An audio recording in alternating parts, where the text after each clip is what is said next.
book of Proverbs, chapter 22, verse 7. Proverbs chapter 22, verse 7. The Bible says, the rich rules over the poor, and the borrower is a slave to the lender. Breaking the bondage of financial debt. Please be seated in the very presence of the Lord God Almighty. Breaking the bondage of financial debt. We have three categories or three groups of people in the world today. The first group is the people I call the have. These are the rich. The second group is the have not. These are the poor. And the third group is they have not paid. These are people who are in debt.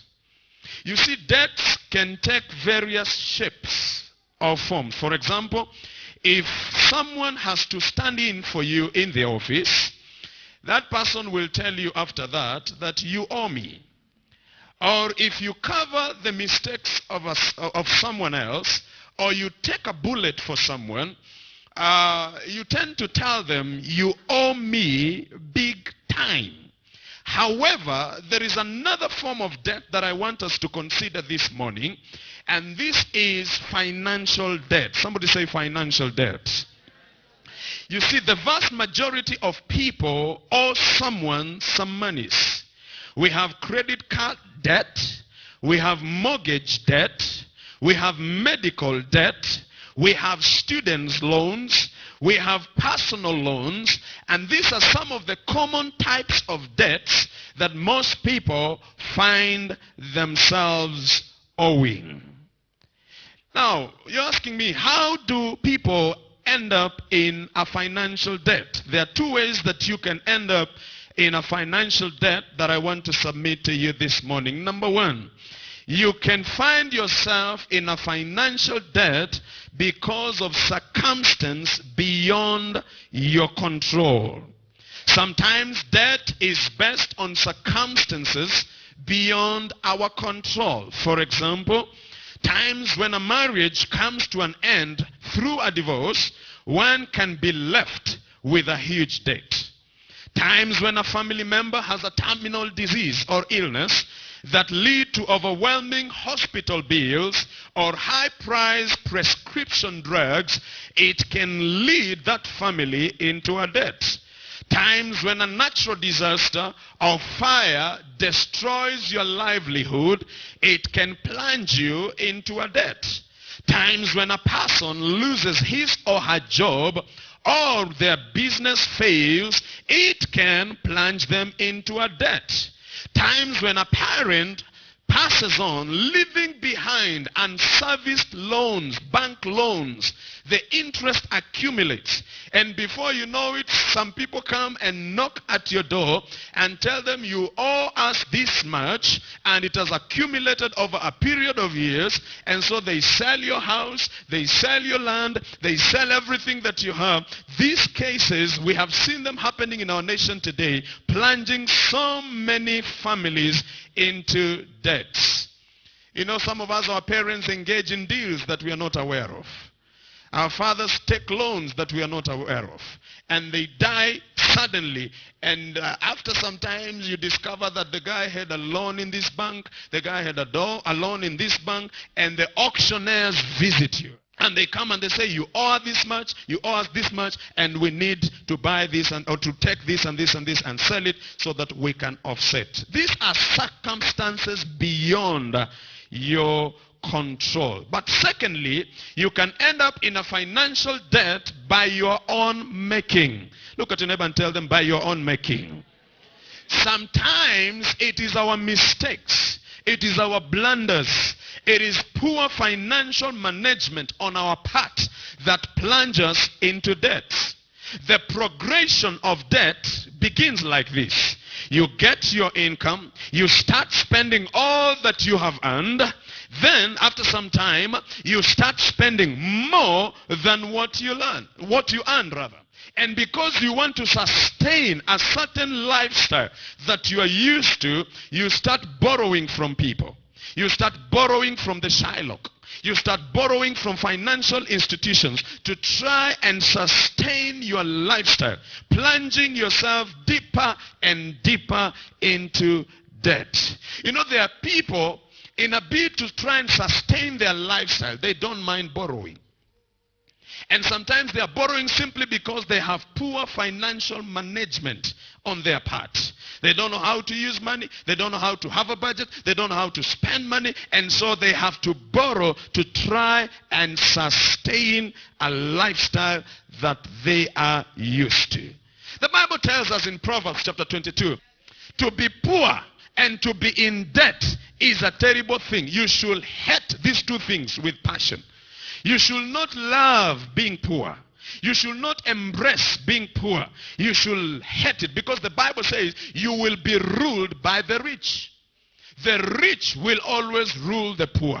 Oh, this is terrible. I don't want to be poor. I don't want to be ruled by the rich. I need to be rich so that I can rule also. May God make you rich, somebody in this house. I say, may God make you rich in this house. Hallelujah. And the Bible says the borrower is a slave to the lender. That means when you borrow from somebody, immediately you become their slave. Being a slave means four things. Number one, these people will have control over your life. They can tease you. They can manipulate you. They can even blackmail you because they have control over your life. They can tell you, sit down. You will sit down without asking why. Because they have what? Control. Somebody shout control.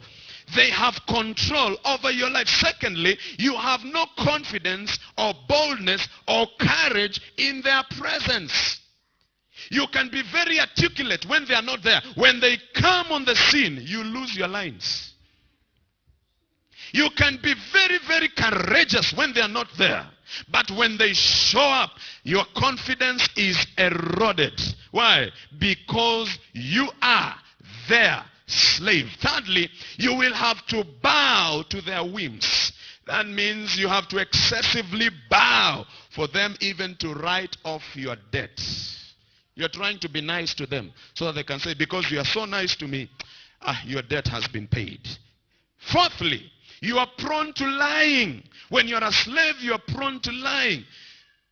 You see, when they call you, sometimes you tell them, I am not in Nairobi, and they are seeing you. Because you know, if you say, I'm in Nairobi, they will ask you, where is my money? And so you tell them, I'm not in Nairobi. You have to lie so that you can buy time. Hey, is somebody feeling me this morning? Am I saying real things in this house?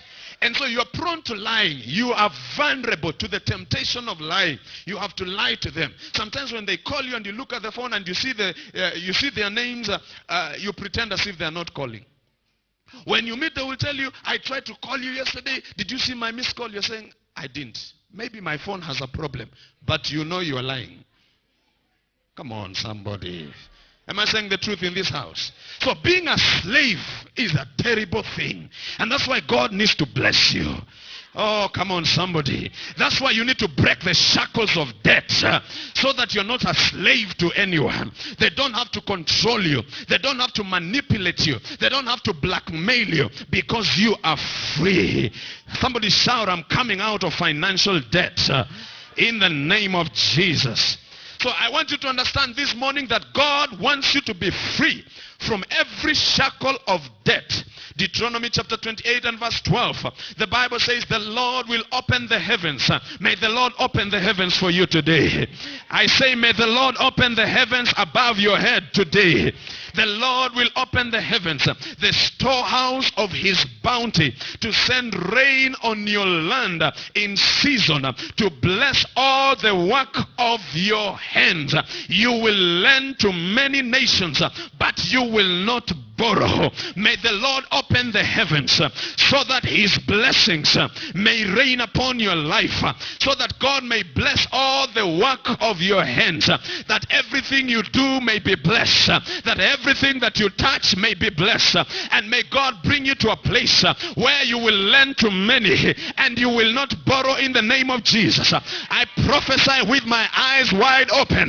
May God make you a lender and not a borrower in the name of Jesus. May God make you rich and not poor in the name of Jesus.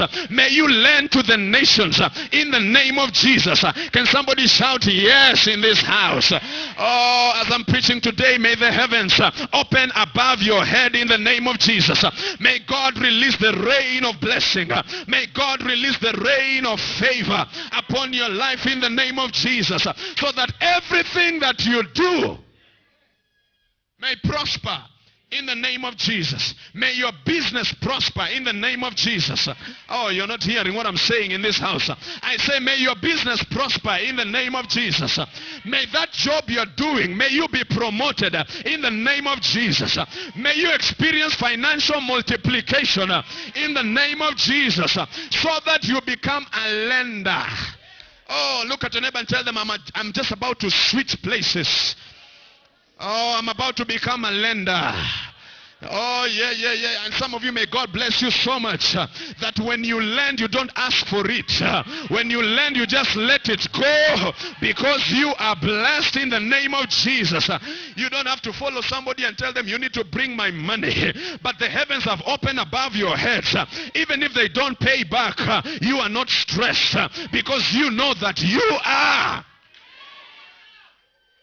Somebody shout, that will be my portion in the name of Jesus. Oh, may God bless your work. I came to encourage somebody this morning that God wants to bless whatever you are doing. Regardless of how small it is, God wants to bless it. That business, God wants to bless it. Whatever you are selling, when the hand of the Lord comes upon you, all your debts will be paid. Oh, you're not hearing what I'm saying. Even that loan, you will pay it in the name of Jesus. Somebody shout yes in this house. So let me share with you, how do you break the bondage of financial debt? Number one, if you're going to break the bondage of financial debt, you must be content. Be content. People often get into debt because they are not satisfied with what they have. They need more. They need new things. They need more possessions. We are not satisfied. We have a craving for more. And we are not satisfied. You need to come to a place where you have a degree of satisfaction, where you are content with what God has given unto you. Do you know what has happened today because of what is happening in the market today? They are always coming up with new things. You buy a phone today and you feel you're very current. When you wake up in the morning, you realize a new model is out. And when you compare what you have with the new model, you realize that you are not current. And so you have to work and break your back to try and get the new model. Thank God you get it. But when you wake up in the morning, you discover there is another one. Are you getting what I'm talking about? You buy a car today and you feel like, my goodness, my car is the latest. And you're driving on the roads in Nairobi and you're feeling so good. You have your CD playing. While you're in the jam, there's a car in front of you. A new model of what you have.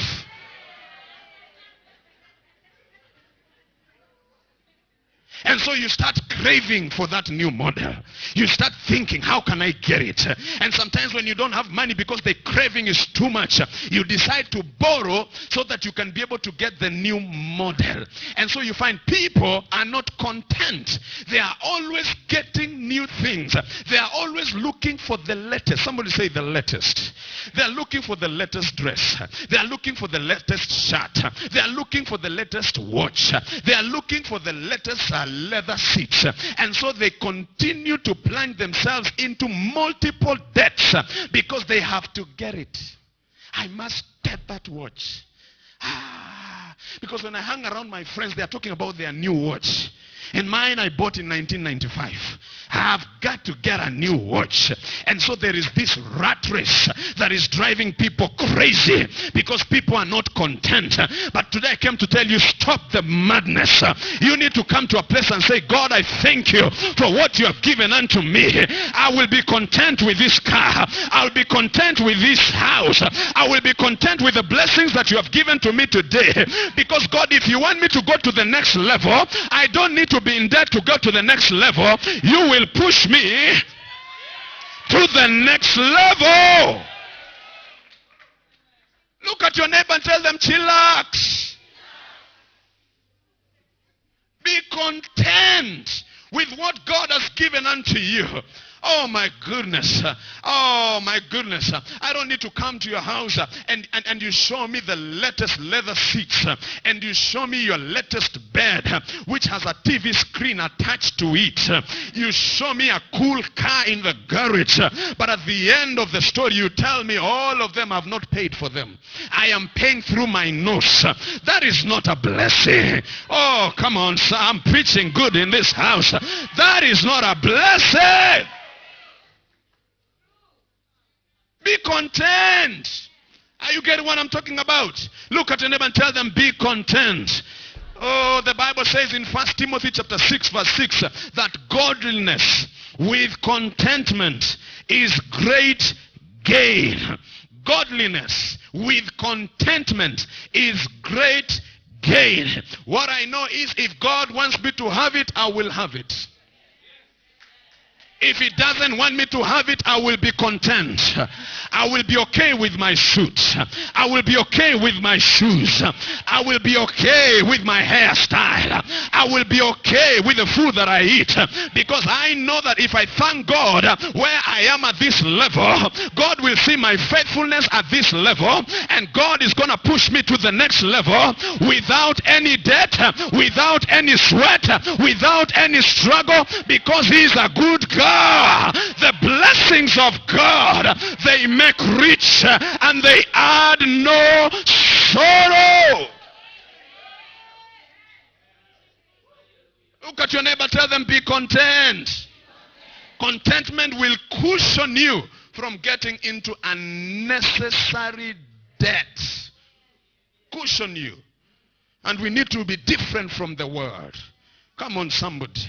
You need to be different from the world. Look at your neighbor and help me preach. Tell them, by the way, you look good. I don't have to know where you bought that dress from, but you look good. Even if it is a rise and shine, you look good. Even if you are to go to Gikomba, you look good. Because it is not written on that dress, Gikomba. You look. Can I have a witness in this house? Somebody shout, yeah, yeah, yeah. You look good. Oh, God. Secondly, if you're going to break the bondage of financial debt, you have to decide to change. Decide that I'm going to change. You see, change requires that you make a commitment not to take on more debt. It requires you come to a place and say, I am putting a full stop to this madness of having to get more debts in my life. I am putting a full stop. Do you know that there are people who have an anointing for borrowing?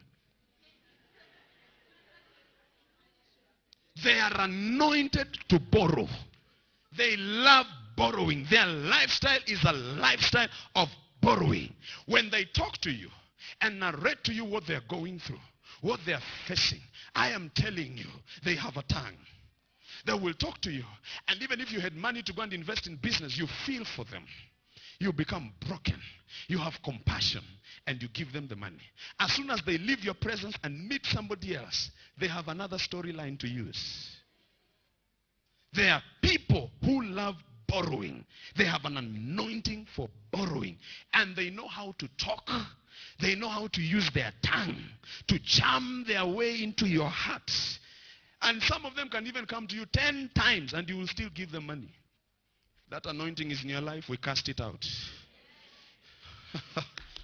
I say we cast it out in the name of Jesus. I just remember there's a time I was trying to help another brother, and I realized he was in serious debt.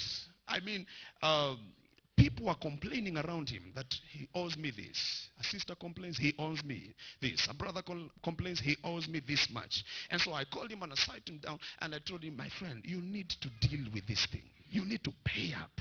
You need to deal with this thing. You need to change, my friend. And he says, I'm going to change. He's very broken. When you talk to him, he's broken. He says, I've seen my mistake. I'm promising to change. But as soon as he leaves my office, the first person he gets, it's another story again. I could not help him because he was not willing to change. I talked to him, he nods his head, he is broken. You can see that he's very remorseful, but when he leaves the office, you can see that he had not decided to change. He kept on plunging from one debt to another. And when he exhausts his clientele, he moves to another location. He can come to a church like this and mess up people. When he's about to be caught, he takes off. He never wanted to change. And so he's a slave. Nobody wants to hear his name. Nobody wants to associate with him. I don't think that is the life you want to live. That is not the life you want to live, because you can't do business with people. People cannot trust you. You can't give people your word because you have not decided to change. And that's what I'm saying. If you're going to break this bondage, you must come to a place and say, I must change. I must change. No more debts in my life. I must change in the name of Jesus. Oh yes, my name has to come back, because some people, even the debt has replaced your name. Sister debt, brother debt. Because that is how your lifestyle is all about. You have to change. Look at them and tell them, change. The Bible says in Luke chapter 15 that the prodigal son woke up one day and said, I am going to my father. He had lived with swines, fed on what they were feeding on. But he reached a place and he said, I am changing. I am going back to my father. This is not my life.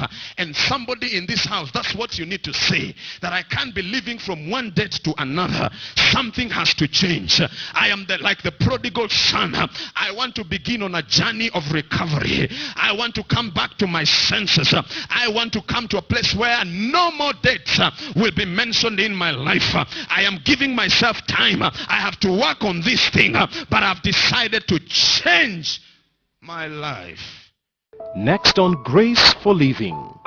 Come to a place where you list all your debts. Write the names of the people you owe monies, including God. Wow, we had to come to the end of this program. Viewers, thank you so much for watching, and I believe that the man of God has ministered to you through the teaching of the word. I want to encourage you to apply the word of God, and God will bless you and your life will never be the same again. I want to take this opportunity to welcome you to our church services. You're most welcome, and as you come to our church, I believe that you will experience change in every area of your life, and your life will never be the same again. Watch us next week, same time, same channel, and God bless you.